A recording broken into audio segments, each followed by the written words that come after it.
You're listening to the Leading Healthy Creative Teams podcast with Matt Curtis. This is the podcast that helps you take your creative team from wherever you are today to healthy and effective. Hey friends, thanks for joining me this week on the Leading Healthy Creative Teams podcast. This week I want to talk about trends. Trends is something that I see the church jump into a little bit more than I think is wise. And I want to unpack what that looks like, and there's no better time to do that than this week. Last week, Meta, through Instagram, which they own, released Threads. Threads is a social media platform that is text-driven. It is very similar to Twitter in a lot of ways. And so if I were to pick a competitor, who is Threads competing with? It would definitely be Twitter. The idea is that you're sharing text messages or text-based messages, and then people will respond in the context of a thread. So it's a very nice, organized way to communicate with one another socially.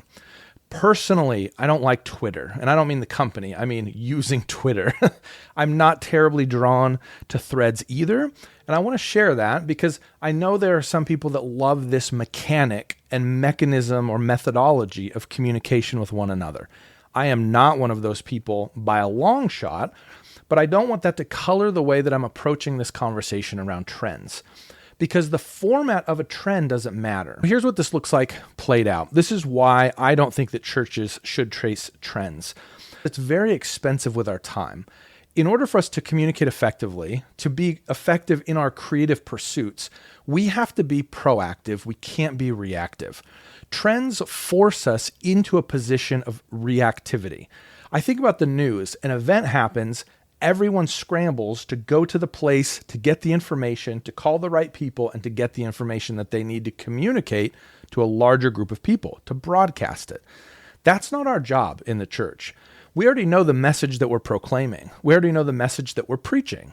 We already know the pathways to grow in our spiritual walk. We know about discipleship. We know about evangelism. We know about worship. We know about gathering together as the church. The mechanisms of our faith don't change. And yet, when a new platform like Threads comes out, we drop everything and think this is the thing that we need in order to be successful. Now, I'm not talking about general curiosity. I'm not saying there's no value in exploring and beginning to understand. Absolutely, yes.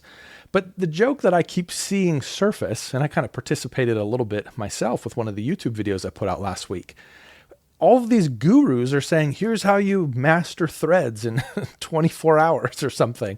And I'm thinking to myself, this platform hasn't even been out 24 hours. And you're already telling us that you're the platform expert here. This is the problem. The problem is Threads is nothing like what it's going to be like. And what I mean by that is the initial iteration of anything is always designed for optimal engagement. It's not designed for monetization by the company yet. You need to get a critical mass of users before monetization starts to make sense. You want people to feel like they should be a part of this platform. Right now, Threads is fantastic because there's no advertising. Have you been on Facebook lately? Have you been on Instagram lately? My intentional followed content versus suggested or advertising content is absurd.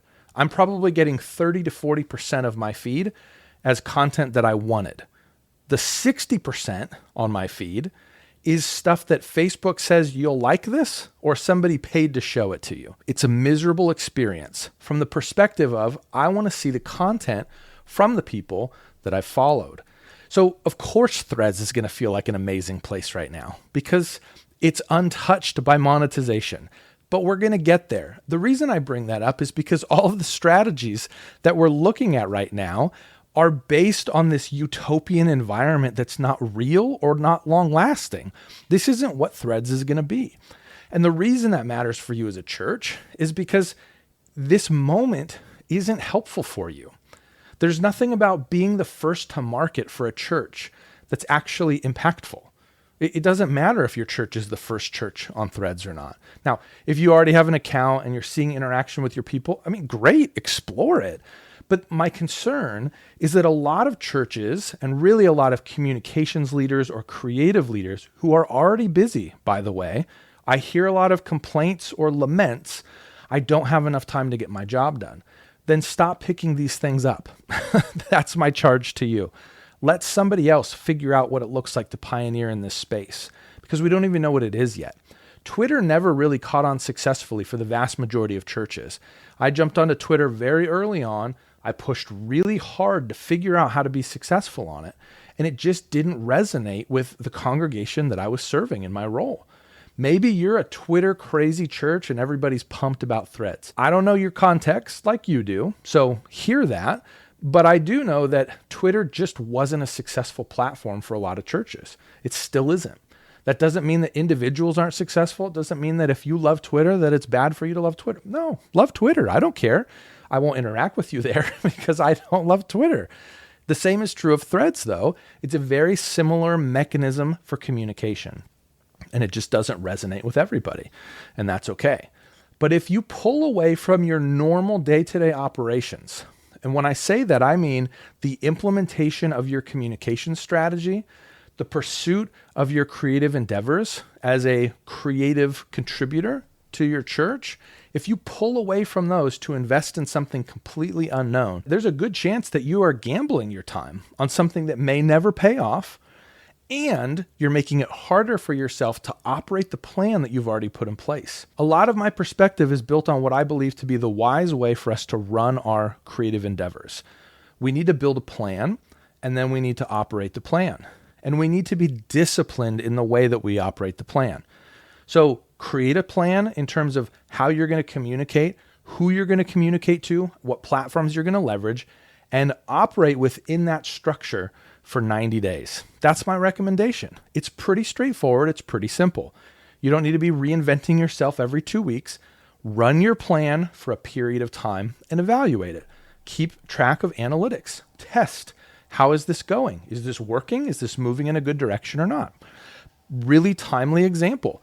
I'm going to be making some significant changes to the way that I create content, both podcast and video. It's going to change. And the reason it's going to change is because I'm looking at my analytics, and I've run this strategy for a prolonged period of time. The podcast is coming up on 1 year of being published every single week. Haven't missed a week of publishing a podcast. And you know what I'm finding? My downloads are not a reflection of the amount of time and energy that I've put into the podcast. And that's okay. I have no problems with that, other than it doesn't make sense for me to maintain this work for these results. If nothing's changing, nothing's changing. I need to be very honest in evaluating the success of the content that I'm putting out there. And I recognize that it's been successful and helpful for some, and I'm thrilled that it has been. And I'm not talking about stopping creating content altogether. I just need to change something. So when it comes to a trend like threads, maybe you feel like our current communication strategy isn't working. Great. Understand why it's not working, and then make an intelligent decision as to why you're going to make the change. Don't just make the change because threads exists and it's new and it's interesting. That is the single worst way to make a decision. If you're making your decisions on what to invest in based on what appears in front of you, based on the new trend, you're actually not going to have a very helpful baseline to evaluate its success or failure. So threads right now, what is a measure of success for me? Is it the number of followers? Well, all they're doing is auto-following you to the people that are already connected to you on Instagram. So you're not necessarily growing in your follower count, you're duplicating it at best. So if you're duplicating your followers on a new platform that's connected to an old platform, which is like, do you see the logic here? Do you see how this isn't really an honest number? Let's say that we create another Facebook account for you, and all of the people who followed the first one now follow the second one. Have you doubled your followers? Of course you haven't. You've actually just maintained the same number. And in some cases, there's probably atrophy. Sure, there is the potential for you to communicate differently on this platform, and that's fantastic. But is that a current pressing need for your organization? Do you genuinely feel like your current communication strategy needed this one thing in order for it to be successful? I doubt it. I haven't heard anybody who's having conversations about Thread talk about it in that way. No one has said, fantastic.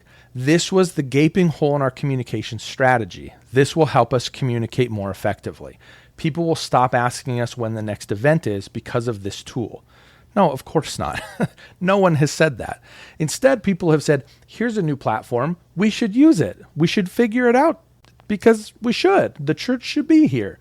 The church shouldn't be here unless there's an intentional strategy or plan for why you are using that communication channel. The reason I really want to lean into this is because I'm watching two conversations happen simultaneously. The first, why are creatives burning out in the church?